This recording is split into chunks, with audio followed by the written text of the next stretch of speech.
መውለድ ስለቻለ ብቻ አባት ይሆናል ማለት አይደለም። መውለድ ስለቻለች ብቻ ለእናትነት ብቁ ናት ማለት አይደለም። አይደለም የፍቅርና የትዳር ህይወታችን ላይ ሌሎች ሁኔታዎች ላይ ሌሎች ነገሮች ላይ የምንወስናቸውን ውሳኔዎች ከስሜታዊነት ወጥተን በማስተዋል መሆን አለበት እና ቆም ብላችሁ ማሰብ አለባችሁ። ከማን ጋር ነው ለመጣመር የተዘጋጃችሁት? ምርጫችሁ ምን አይነት ሰው ነው? አስቡ፣ በደንብ አስተውሉ። እስኪ ይሄንን ታሪክ እንስማው። ሴቶችዬ ፕሊስ ልጅ የምትወልዱለትን ወንድ ምረጡ። አንድ ወንድ ስለሆነና ማስወለድ ስለቻለ ብቻ አባት ይሆናል ማለት አይደለም። ሴቶች እባካችሁ ራሳችሁን የማይሆን አዘቅት ውስጥ አትክተቱ። ወንድ ምረጡ፣ ኃላፊነት የሚሸከምን ወንድ ምረጡ። ቤተሰብ እባካችሁ እንዴ! እኔ ልመናን ያስኩት አሁንስ ትላንትና በአንዲት ጓደኛ አማካኝነት አንዲትን አራት ሴት ልንጠይቅ ሄድንና ከወለደች ገና 3 ቀኗ ነው።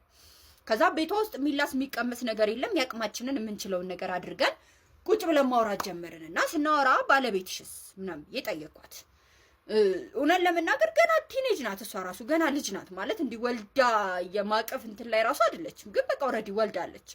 ምንም ንግግር አያስፈልግም። ምንም አስተያየትም አልሰጠናትም ለሷ። ብቻ አባቱስ ብለን ስንላት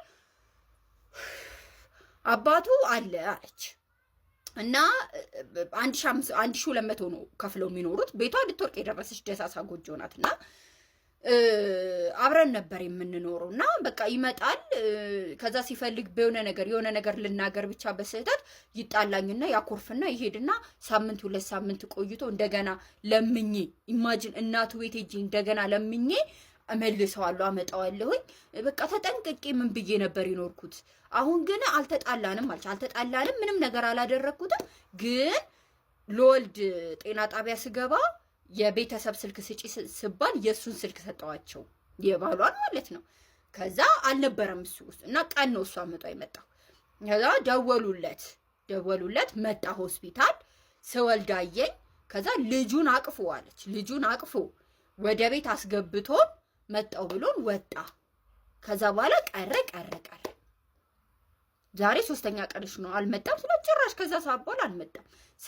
ስደውይለት ምን አለ ስለት መጀመሪያ ላይ ስደውልለት ስልኩን አነሳና ይቅርታ እኔ ከዚህ በላይ ምንም ልረዳሽ አልችልም ብሎኝ ስልኩን ዘጋ አለች። ከዛ ምን ማለት ነው ልረዳሽ አልችልም? ልጁ የሱ አይደለም ብዬ ስላት የሱ ነው ልጁ አለች።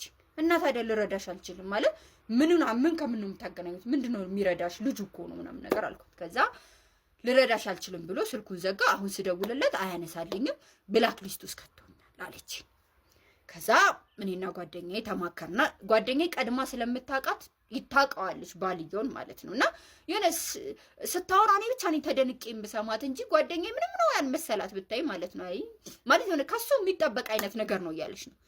በይ ወይ ስልኩን ስጪኝ ወይ አድራሻውን ስጪኝ ብያልኳት አድራሻውን ሰጠች። እሷ ካለችበት ቤት በጣም በትንሽ ርቀት ነው፣ ይሄ ጥፍጥፍ ነገር ተብሎ ነው የሚደረሰው። እና እሺ ብዬ ተነስተን ከጓደኛዋ ጋር ሄድን። ከዛ ስንሄድ በር ስናንኳኳ ከፈተልን። አላቀውም የሆነ ፀጉሩን የሚፈትል ሎቲ ያደረገ ሱሩ ትልትልትል ያለ እንዲህ ዝቅ ያደረገ አይደለም ልጅ ልታሳቅፉት ይቅርና ሚስጥር እንኳን ለመንገር ገና ብቁ ያልሆነ ልጅ በር ከፈተልኝ ማለት ነው። ከዛ ስሙን ነግራኛለችና እከሌን ጥራልኝ ብዬ ስለው አቤት ይለኛል። አይ እከሌን ጥራልኝ እመቤቴ ነው ብላችሁ እኔ ጭራሽ እሱ ይሆናል የሚል ጥርጣሬ አይምሮ ውስጥ የለም። እከሌን ጥራልኝ። ከዛ ጓደኛዬ ጎንተል ታረጋኛለች። ምን ሆንሽ ብዬ ስለው እሱ እኮ ወሬ አልኩ። እናቴ ትሞት ነው የምላችሁ ወሬ ማለት አልኩ። እሱ ከአንተ ነህ የልጁ አባት ብዬ ስል ድንግጥ አለና በሩን መለስ አድርጎ ወጣ። ከዛ እናቲቱ መጣች፣ የሱ እናት ማለት ነው። የመጀመሪያውን ፓርት እንደሰማችሁት ነው። የመጀመሪያው ራሱ ግልጽ ነው በደንብ በቃ ማንን መምረጥ እንዳለብን በደንብ ማስተዋል እንዳለብን። ሁለተኛውም ላይክ ታሪኩ ማለቅ ስላለበት ሁለተኛውንም ፓርት ከዛ በኋላ እናቲቱ ከጓዳ ወጡና ደግሞ እነዚህ ዱርዬ ጓደኞች መጡ።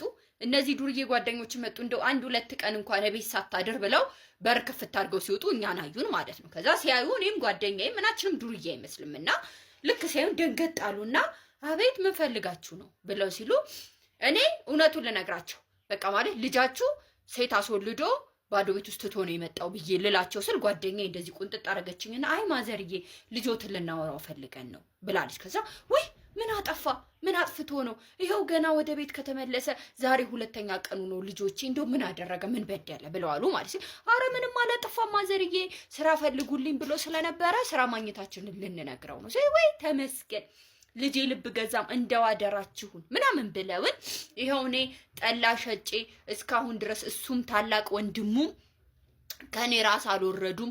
ጠላ ሸጬ የቀን ውሏቸውን ምሰጣቸው ወጣም ሲሉ ሻይ ቡና በሉ ብዬ ምሰጣቸው እኔ ነኝ። ከኔ ጫንቃ ላይ ገና አልወረዱም። እንደው ልጆቼ እንደው አፈር ሰውንላችሁ የሆነ ቦታ ክተቱት ይሄ ልጅ ብለው ይሉና ኑ ግቡ ጠላ ጠጡ ሲሉ ወይ እኛ አንጠጣ ማዘርዬ ልጁን ነው ማናገር የፈለግነው ብለን እናቲቱ ላይ አስገብተን እኛ ልጁን ይዘን ወደ ካፌ ሄድን ማለት ነው። ይውላችሁ እስቲ እጁ ከጭንቅላቱ ላይ አልወረደም። እንዲህ እየፈተለ ነው የሚያየው። ምንም አይነት ጸጸት፣ ምንም አይነት እንትን ይሄ ድንጋጤ ምናምን የሚባል ነገር የለም። ከዛ እንዴት ገና ባለቤት ከወለደች ገና ዛሬ 3ኛ ቀኗ ነው። በወለደች በመጀመሪያ ቀኗ አቤት አስገብተሃት እንዴት ትተሃት ወደ ቤት ትመለሳለህ ምናምን ብለን ስንለው አይ ጩጫዋን ሳያት አለ ልጅቷን ማለት ልጁን ጩጫዋን ሳያት ፈራዋል። ምን የምትፈራው ስንለው አይ በቃ ፈራውኝ እኔ ማለት እኔ ገና ልጅ ነኝ። እንዴ ኦፍ ኮርስ ልጅ ነህ፣ ልጅማ ልጅ ነህ። ልጅ መሆንንማ ገና እያየን ነው። 18 ዓመት እንኳን አልሞላህም። ታዲያ እንዴት ልጅ ገና 18 ገና ልጅ መሆንን እያወቅህ እንዴት ሌላ ሴት ታስወልዳለህ ብለን ስንለው እኔ ይሄ እንደሚፈጠር አላወቅኩም ነበረ፣ መከላከያ እንደምትጠቀም ነበር ማውቀው። እግዚአብሔር ምስክሬ ምንም ማለት አልቻልንም። ማለት በቃ ልጅ ነው ልጅ ነው ማለት ይሄ ስለ ህይወት ልታስረዱት የምትችሉት ልጅ አይደለም። ተረዳችሁኝ? ምንም የሚገባው አይነት ልጅ በቃ ህፃን ልጅ ነው። ህፃን ልጅ ማለት አሁን እንዴት ነው አራስ ልጅ የሆነ ብርጭቆ ገፍትሮ ጥሎ እንደ መጮ ማለት ነው። ምን እንዳደረገ እንኳን የማያውቅ ልጅ ላይ እንደ መጮ ማለት ነው። የተሰማኝ እንደዛ ነውና ልጅቷ ላይ መፍረድ አልቻልኩኝም፣ እሱ ላይ መፍረድ አልቻልኩኝም። ትቼ እግዚአብሔር በቃ ያውጣችሁ ሁሉም እንደ ስራው ይስጠው ብዬ ወጣ። ይሄ ትዳር ኖሮ ቤት ኖሮ እንደሚያስተዳደር እርግጠኛ ሆኖ ከገባ በኋላ የሚቀየረውን ወንድ አይደለም ያልኳችሁ። እሱን እግዚአብሔር መርቆ ይስጥ። ግን ደግሞ ስታዩት በተፈጥሮ ስታዩት ለአባትነት ብቁ ያልሆነ ገና ከተቀመጠበት ወንበር ላይ እንኳን ለመነሳት የሰው ትዕዛዝ የሚፈልግ ተራ የሆነ ወንድ ላይ ዘላችሁ አትንጠልጠሉ። ሴቶች አትንጠልጠሉ። እሺ አድርጉ፣ ማድረጉን አድርጉ። መከላከያ ተጠቀሙ። በቃ ጊዜው ዘመናዊ ነው። መከላከያ ተጠቀሙ። ኢንኬዝ እንኳን ቢፈጠር 72 ሰዓት የሚባለውን ክብል አለ፣ ተጠቀሙ እሱን። ምንም የማያውቁ ህፃናቶችን እዚህ እያጎራችሁ እዚህ እያመጣችሁ ላይፋቸውን ምስቅልቅል አታድርጉባቸው። የራሳችሁንም ህይወት አትጡ ፕሊዝ ሴቶች። በስማ እስኪ እናንተስ ስለዚህ ጉዳይ ምን ትላላችሁ? ሀሳብ አስተያየቶቻችሁን ኮሜንት ላይ ጻፉልኝ።